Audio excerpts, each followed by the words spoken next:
In Hong Kong in 1961, the Scottish civil servant John Cowperthwaite decided to slash taxes, and the place took off like a rocket. Suddenly, in the 60s and 70s, everything seemed to be made in Hong Kong. And when the factories in Hong Kong could no longer cope, they outsourced work to other parts of Asia.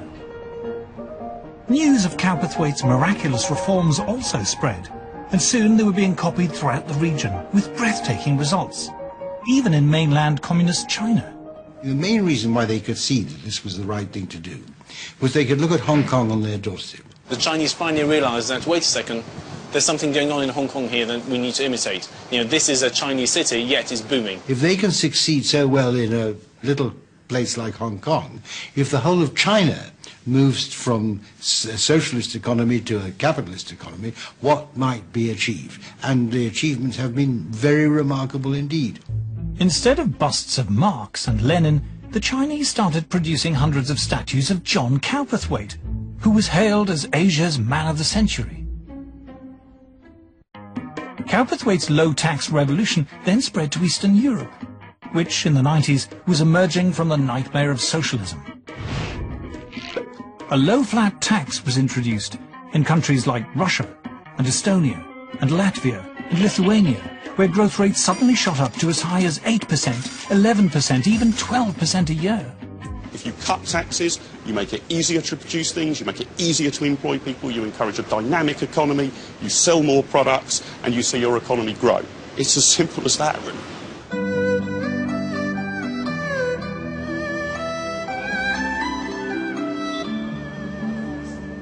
Given that only better-off Hong Kongers pay tax, given there's no VAT, no capital gains tax, no inheritance tax, you might expect there to be terrible services here. And yet, they have a transport system to die for. Platforms you could eat your dinner off. Giant gleaming snaking trains fitted with hundreds of TVs to entertain you.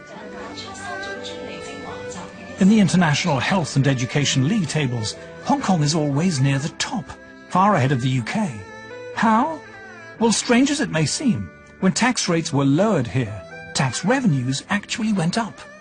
If you cut taxes, actually what you see is you've got a dynamic economy which as a percentage terms is taxing people less, but actually yields more in taxation revenue. If you reduce taxes from very high levels, you can get more economic growth and more tax revenue. Cutting tax rates actually stimulates economic growth, creates more profits, more jobs, and therefore the Treasury ends up with more tax.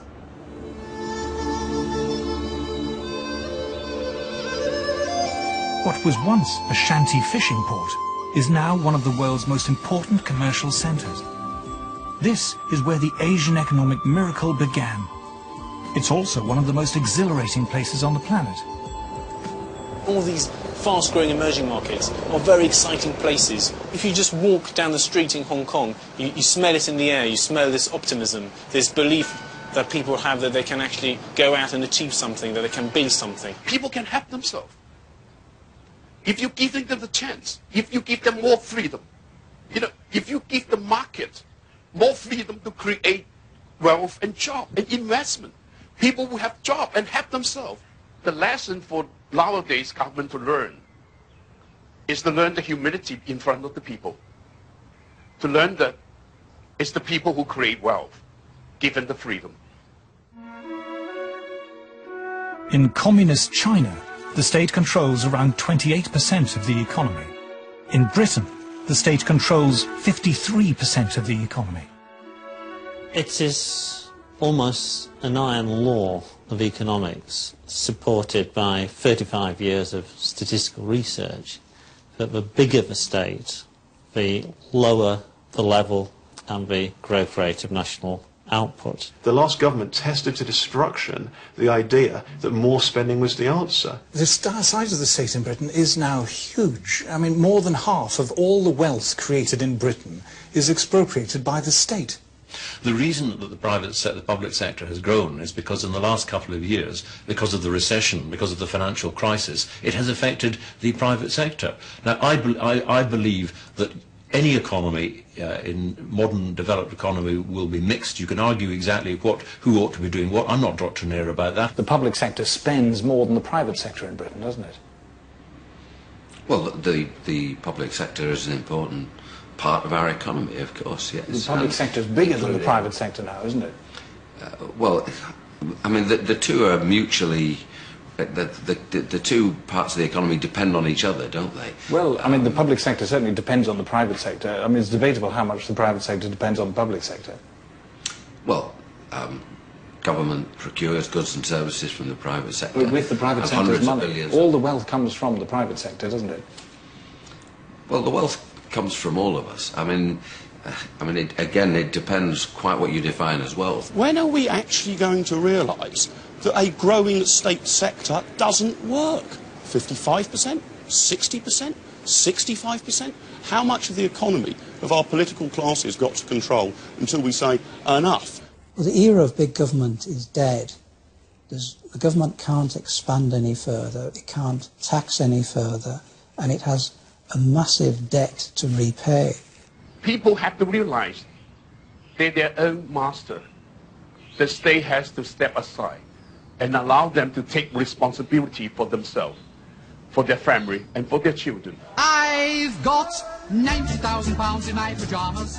For all George Osborne's so-called cuts, public spending in 2015 will actually be higher than it was in 2009, and our taxes will have gone up. Present government policy will not work. We must do in Britain what John Cowperthwaite did in Hong Kong. We must chop our bloated state in half. VAT, capital gains and other taxes should be scrapped. The less well-off should pay no tax. The better off should pay no more than 20%. There is no big secret to economic prosperity. All we need is the wisdom and guts to do what's needed. If material gain, if material solvency, if prosperity is your goal, we know how to get that. And the way to get that is you get as much government off your backs as you can, you get rid of debt as quickly as you can, you encourage savings, you encourage work. There's no mystery to that at all. History is full of cases where governments have reversed policy and restored economic prosperity very, very rapidly. I think you'd start to see the results almost immediately, within months, because I have great faith in the dynamism, the brilliance, the creativity of individual men and women in this country. But it all depends on what is now the clinically obese state getting off the backs of the ordinary working people of this country.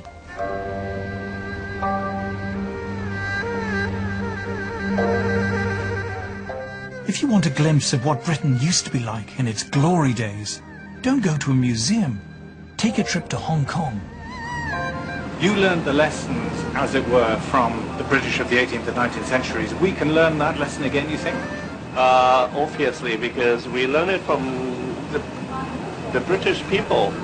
You have to go back to Adam Smith to start again. Start it all over again. Poor us.